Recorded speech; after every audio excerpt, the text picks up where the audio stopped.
हिंदू दुनिया का सबसे बड़ा धर्म है, जिसको लोकप्रिय भाषा में सनातन धर्म कहा जाता है। सनातन धर्म एक ऐसा धर्म है जिस धर्म शास्त्र के पन्ने को गुढ़ अध्ययन किया जाए, पढ़ा जाए और ठीक ढंग से समझा जाए तो पता चलेगा सनातन का जितना भी धर्मशास्त्र है वह मानव कल्याण के लिए बना है, हर एक जीव जंतु के उत्थान के लिए बना है। एक कहा जाता है कि सनातन धर्म के पन्ने का जो भी ठीक ढंग से अध्ययन कर लेते हैं उसको अंतोगत्वा मोक्ष की प्राप्ति होती है। इतिहास गवाह है कि रामायण लिखने वाले तुलसीदास भी और उस जमाने के कालिदास भी श्री राम के बारे में बहुतों प्रकार से अध्ययन किए थे, लेकिन अब यह पता चल रहा है कि 500 वर्षों से श्री राम और सनातन धर्म में जन्म लेने वाले जितने भी लोग हैं, जितनी भी संस्कृति है, जितने भी मान मर्यादा हैं, भगवान श्री राम का नाम लेकर के उठते हैं और सिया राम का नाम लेकर के सोते हैं। और श्री राम सनातन धर्म के हर एक संस्कृति के हृदय में विराजमान है। यह हम मानते हैं कि हिंदू एक ऐसा धर्म है जो सभी देवी देवताओं की पूजा पाठ करते हैं, लेकिन राम का नाम जपते जपते और सोते जगते भी लेते रहते हैं। इसीलिए राम प्यारे राम हैं। और यह कहा जाए तो भगवान श्री राम विनाशक नहीं बनेंगे, ऐसा जतन करेंगे, उत्थान करते हैं और करते रहेंगे मानव धर्म का, सभी मजहबों का, सभी जीव जंतुओं का, सभी लोगों का। लेकिन भगवान श्री राम कभी पीछे नहीं हटेंगे। भगवान श्री राम के रामायण का अध्ययन पूरे हिंदुस्तान के कोने कोने में, हर एक गांव में करने वाले बहुत बुजुर्ग लोग हैं, योग्य लोग हैं और साधु संत लोग हैं। इस रामायण पर इतने प्रकार से रिसर्च किए हैं और जितने प्रकार से रामायण का अध्ययन किए हैं वह हमेशा भगवान राम के मंदिर के बिना अधूरा महसूस किया गया है। अब 500 वर्षों के बाद अयोध्या में जन्म लेने वाले भगवान श्री राम इस 500 वर्षों के अंतराल में उनकी कोई मंदिर नहीं बनी थी, उनका कोई घर नहीं था। 500 वर्ष पहले था, लेकिन किसी शासन ने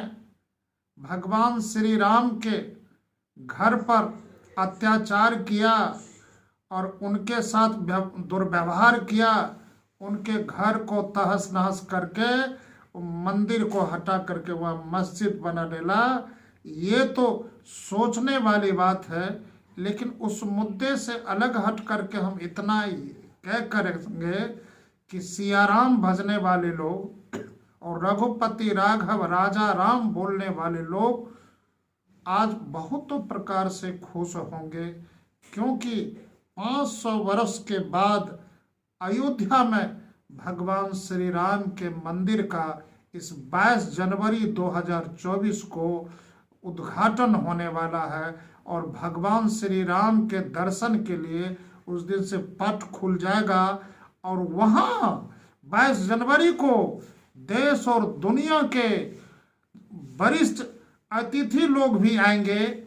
और अनुमान लगाया जा रहा है कि 100 जहाज या चार्टर्ड प्लेन भी उस दिन भगवान श्री राम के प्राण प्रतिष्ठा के अंतिम दिन और भगवान के उद्घाटन के समय वहां उपस्थित रहेंगे। और सनातन वालों को खुशी का ठिकाना नहीं मिल रहा है, क्योंकि एन केन प्रकारन हमारे श्री राम के घर बस गए हैं और 22 तारीख से उस घर में भगवान श्री राम को देखा जाएगा। इस बीच में उनके प्राण प्रतिष्ठा के सारे रस्म और रिवाज किए जा रहे हैं। देश विदेश के साधु और रामायण पर का अध्ययन करने वाले वहां पहुंचे हुए हैं और इस बीच में पहुंचना भी बाकी है। लेकिन हम तो आपके चैनल के माध्यम से सारे सनातनियों को, सभी हिंदुओं को हम याद करा देना चाहते हैं कि बड़े भाग्य की बात है कि आप लोगों के हृदय की पवित्रता को और भी पवित्र करने हैं तो भगवान श्री राम अयोध्या में 22 जनवरी के बाद विराजमान होने जा रहे हैं और उनके दर्शन के लिए अब पूरे देश ही नहीं विदेश के हिंदू लोग भी आएंगे, जिससे कि पर्यावरण और पर्यटन मामले में हमारा देश और मजबूत होगा और आर्थिक मंदी की विभीषिका जो पीड़ित है उस मामले में भी मजबूती प्रदान होगी। एक देश दुनिया के पर्यटक वहां अयोध्या में भगवान श्री राम के दर्शन करने के लिए आएंगे तो आर्थिक तरीके से भी अयोध्या में बहुत प्रकार से धन का लाभ होगा और दान देने वालों की कमी नहीं है। जैसा सुना गया है कि मॉरिशस के प्रधानमंत्री भी वहां कुछ ही दिनों के बाद आने वाले हैं और पूरे देश के सभी मठाधीश ने और बड़े बड़े, चाहे शनि भगवान का मंदिर हो, साईं मंदिर हो या जो भी हो, सब लोगों ने दान किया है। अब ऐसा अनुमान लगाया जा रहा है कि वहाँ इतना बड़ा तीर्थ स्थल बनेगा कि दुनिया का सबसे बड़ा तीर्थ स्थान भगवान श्री राम का अयोध्या बनेगा। और अयोध्या में भगवान श्री राम को 22 जनवरी के बाद देखने के बाद यह हमेशा सुखद और सौभाग्यपूर्ण महसूस होगा और हिंदुओं को इस प्रकार से खुशी मिलनी चाहिए कि जो 500 वर्षों से भगवान श्री राम का द्वार नहीं था, भगवान श्री राम का मंदिर नहीं थे, वहाँ भगवान श्री राम के दर्शन करने के लिए उचित जगह और उसके जन्म स्थान पर खास करके अयोध्या में मंदिर नहीं होना यह हिंदुओं के लिए बड़े दुख की बात थी। अब हिंदुओं के अंदर जो तकलीफ था 22 जनवरी के बाद खत्म होना चाहिए। हम चैनल के माध्यम से सनातन धर्म में जन्म लेने वाले सभी हिंदुओं को हाथ जोड़ करके प्रार्थना करते हैं कि जीना है तो श्री राम के लिए, गुजरना है तो राम नाम सत्य के लिए, जगते हैं तो जय श्री राम बोलते हैं, सोते हैं तो सिया राम नाम लेके सोते हैं। आज वही भगवान श्री राम के मंदिर का जो 22 जनवरी को उद्घाटन होगा, इससे ज्यादा खुशी का ठिकाना और कुछ भी नहीं होगा। और आपके चैनल के माध्यम से खास करके देश में रहने वाले सभी हिंदुओं और विदेश में रहने वाले सभी सनातन से अनुरोध है कि जो भगवान का महत्व देते हैं, जो भगवान का स्मरण करते हैं, जो भगवान की पूजा पाठ करते हैं, उस दिन 22 जनवरी के शाम में भगवान राम के लिए, हनुमान जी को खुश करने के लिए,